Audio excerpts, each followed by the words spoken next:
उत्तर प्रदेश जो बड़ी आबादी वाला राज्य है देश का, वहां की एक घटना ने पूरी तरह से सबको हिला दिया है कि आज भी बहुजन जो वर्ग है, चाहे वो पिछड़ा है, दलित है तो पिछड़ा है, उनके प्रति भावना किस कदर है चंद लोगों का, मुट्ठी भर लोगों का, वह जानकर के कहीं न कहीं हर लोग आत्मविश्लेषण भी कर रहे हैं और मन में गुस्सा भी है। ये मामला है इटावा दादनगर उत्तर प्रदेश का। एक कथावाचक कथा करने गए तो उनकी टीक काट दी गई, इसलिए कि वो पिछड़ा वर्ग का था। पिछड़ा वर्ग को कथा करने का अधिकार नहीं है। तो मैं जानना चाहता हूं देश के उन तमाम आचार्यों से, धर्म के रक्षकों से, या शास्त्र का जिनको ज्ञान है, बता दे कि जाति नाम से धर्म पर व्याख्या प्रवचन करने का अधिकार किसने दिया। 18 पुराणों में, 4 वेदों में कहीं अगर वर्णित है तो मैं खुली चुनौती देता हूं उन सभी लोगों को, आए प्रामाणिकता के साथ बात करें। आपने एक पिछड़े जाति को टिक काटा इसलिए कि वो ज्ञानी था। पंडित कोई जाति नहीं होता। व्याकरण के शब्दों का अगर ज्ञान है, पंडित का आशय ज्ञान से होता है। ब्राह्मण कोई जाति नहीं होता। ब्रह्म जानति ब्रह्मण, जो ब्रह्म को जानता है, जिनमें सत्य ब्रह्म ज्ञानी है, ब्रह्मलीन है, वही ब्राह्मण है। जो लोग अपने निवाले बहुजनों के घर से तहसील के खाते हैं, पिछले और दलित, पिछले के घरों से तहसील करके खाते हैं, वो लोग टीक काटने का मादा रखने लगे। अगर ये बहुसंख्यक वर्ग आपको अपने घरों में घुसना बंद करा देगा, चावल और दाल, आटा और आलू देना बंद कर देगा, तो आपके बच्चे सड़कों पर कहीं होटल में बर्तन मांजता दिखेगा। इस तरह के भाव पूरी तरह से हृदय को कष्ट दिया है। शायद कदाचित शास्त्र का ज्ञान नहीं है तो मैं स्मरण करा दूं। गर्ग मुनि का नाम आपने सुना? गर्गाचार्य जी, गर्ग संहिता को पढ़ो। भगवान कृष्ण और बलराम का नामकरण संस्कार गर्गाचार्य ने किया था। कंस के प्रकोप के बावजूद भी कंस की ताकत गर्गाचार्य के सामने नहीं कभी हो पाया। बड़े बड़े तपस्वी, बड़े बड़े मुनि, बड़े बड़े पंडित गर्गाचार्य के सामने, गर्ग जी के सामने नतमस्तक होकर के चरण वंदना करते थे, स्तुति करते थे, इसलिए वो ब्रह्म ज्ञानी थे। उनके अंदर शास्त्रों का, धर्मों का ज्ञान था। भले ही आप भूल सकते हैं, अत्रि मुनि को नहीं भूलिए। अत्रि मुनि के शक्ति की पहचान शास्त्रों के ज्ञाता जानते हैं। सती अनुसुईया उनकी पत्नी थी। ब्रह्मा, विष्णु, महेश जो हमारे त्रिदेव हैं, वह भी परीक्षा लेने के लिए आए थे, लेकिन भक्ति भाव, पति प्रेम होने की शक्ति ने सबको पीछे मुड़ने पर मजबूर किया। भगवान भी भक्त के बस में होते हैं, इसलिए भक्त वत्सल भगवान कहलाते हैं।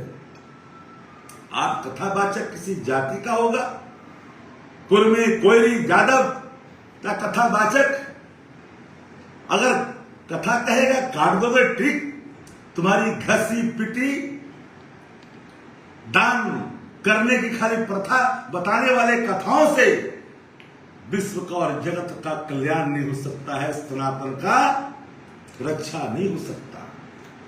तुम्हें दान दे करके बहुजन समाज सनातन धर्मों की रक्षा नहीं कर सकता। सनातन अगर आचरण है, सनातन कर्तव्य है, सनातन व्यवहार है, अगर सनातन सही सुन है, शाश्वत है, तो एक बात याद रखनी चाहिए, उच्चता और निचता, निम्नता और श्रेष्ठता सनातन के भाव नहीं है।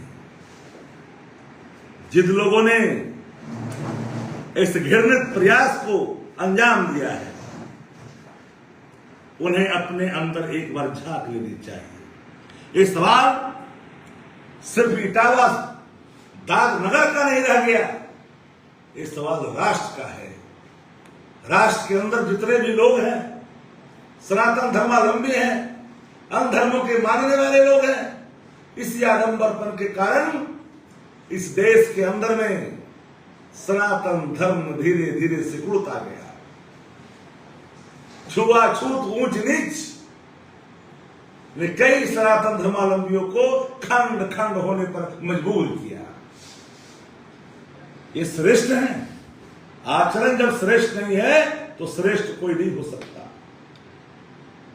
लेकिन इटावा में एक ज्यादा परिवार का लड़का, एक ज्यादा परिवार का कथावाचक अपने अमृतवाणी से लोगों को प्रभावित करता है। लोग उनके सामने धर्म के मर्म को वर्तमान हालात में जहां पर आडंबर, उच्चता और निचता की रेखाएं खींची जा रही है, तथा कथित मुट्ठी भर लोगों के द्वारा उन परिस्थितियों में धर्म का सही रास्ता अगर कोई दिखाता है,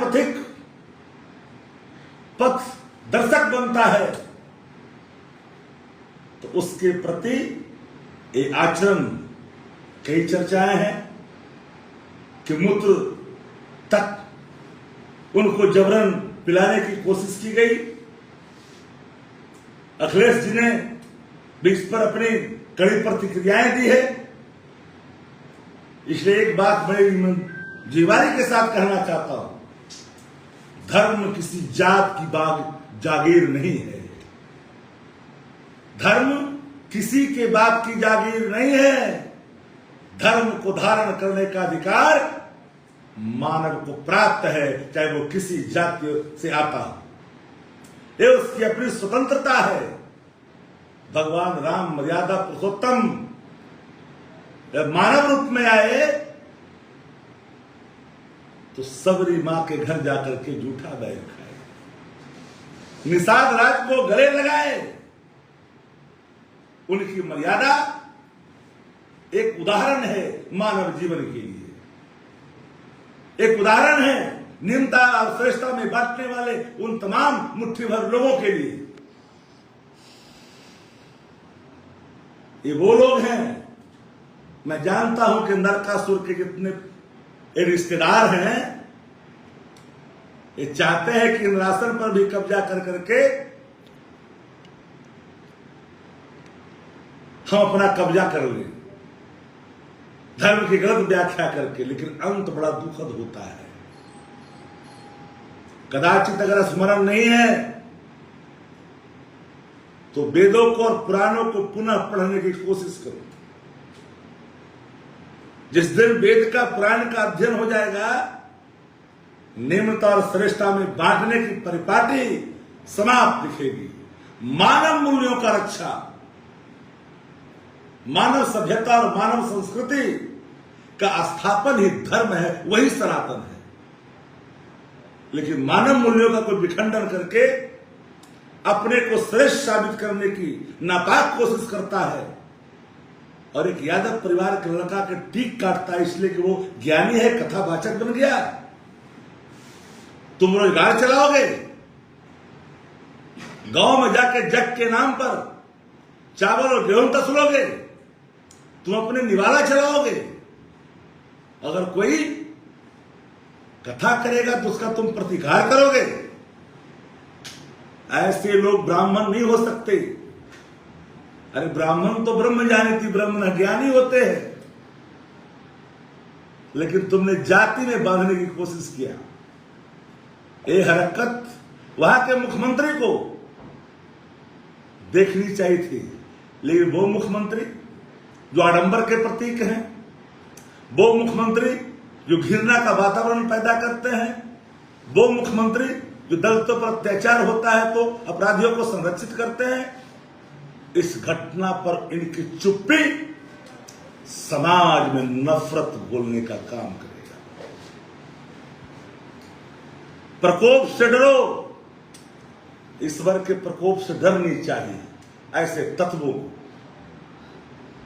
जो जाति के नाम पर धर्म को अपना जागीर समझते हैं। धर्म जागीर नहीं होता। धर्म का ज्ञान के आधार है और आधार के विपरीत आचरण कतई स्वीकार नहीं है।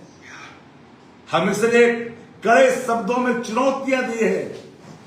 क्या है, देश के आचार्यों को बुलाओ, किस 18 पुराण के उपपुराण के वेद में, चारों वेदों में कहां वर्णित है कि बहुजन, पिछड़ा, दलित कोई अधिकार नहीं है कथा कहने का। जाति से श्रेष्ठ बनते हो, आचरण कुल कलंकित, और बनते हो अपने आप को श्रेष्ठ। श्रेष्ठ बनने के लिए श्रेष्ठ का आचरण होना जरूरी है। इसलिए साथियों, मेरे मन में ये बात आई कि एक यादव पिछड़ा जाति ज्ञान प्राप्त करके कथा बांटने के लिए पहुंचा, उसके के साथ जो अमानवीय व्यवहार हुआ, वहां का शासन चुपचाप तमस्तीन बैठा है, ये स्वीकार नहीं है। हम तो चारों धर्म ध्वज रक्षकों को भी कहना चाहेंगे कि शास्त्र इसकी इजाजत नहीं देता। शास्त्रों के मत निम्नता और श्रेष्ठता को परिभाषित नहीं करता। उतंग ऋषि को भी अपने तपोबल पर अहंकार हुआ था, याद करें। वर्णित कथाओं को एक बार स्मरण करे, विस्मृत हुआ है तो मैं स्मरण कराता हूं। जिस देवराज इंद्र को चंडाल समझ करके पानी लेने से उस तपिश भूमि में सूखे हुए कंठ को प्यास बुझाने से मना किया था, अमृत का परित्याग कर दिया था, क्योंकि वो चंडाल के रूप में देवराज स्वयं अमृत लेकर के पहुंचे थे ऋषि उतंग के पास। इसलिए धर्म के मानने वाले, जानने वाले लोग इन तथा कथित टुच्चे चाय टाइप के जो लोग हैं, मुट्ठी भर लोग के जमात में कहीं बैठे हैं, वो धर्म का परिभाषा अब हमें लोग न सिखाने की कोशिश करें। एक से एक लोग हैं, हमारा ही घर से, हमारे ही लोगों के घर से विष्णुपूर्ति, आलू और चावल और आटे का कच्चा प्रसाद लेकर के समझ के जाते हो और घर का निवाला चलाते हो, और उसी वर्ग के लोगों को अब टिक्की काटते हो। जिस दिन बहुजन जाग गया और गलियों में प्रवेश पर निषेध कर दिया ना, उस दिन दर दर की ठोकरें खाओगे। इस धर्म के नाम पर अपने को श्रेष्ठ, दूसरे को नीच बताने की कोशिश करने का हम पूरे तौर पर उसका विरोध करते हैं। ये धर्म का मार्ग नहीं है, ये सनातन का मार्ग नहीं है, ये वेद का रास्ता नहीं है, ये पुराण का रास्ता नहीं है, ये रास्ता विखंडन का है, ये रास्ता जहर घोलने वाला समाज में जैसा है। इसलिए साथियों, हमें लगा कि अपनी मन की बात जो शास्त्र सम्मत है, शास्त्र के विधि के सम्मत है, कहनी चाहिए। इसलिए हमें आज थोड़ी प्रयास की। मेरे मन में एक गुस्सा का भाव था, जान करके दुख हुआ, इसलिए हम आज आपसे जुड़े हैं। बहुत बहुत धन्यवाद आप सभी साथियों का जो मेरे इस फेसबुक लाइव में आप लोग जुड़े। धन्यवाद।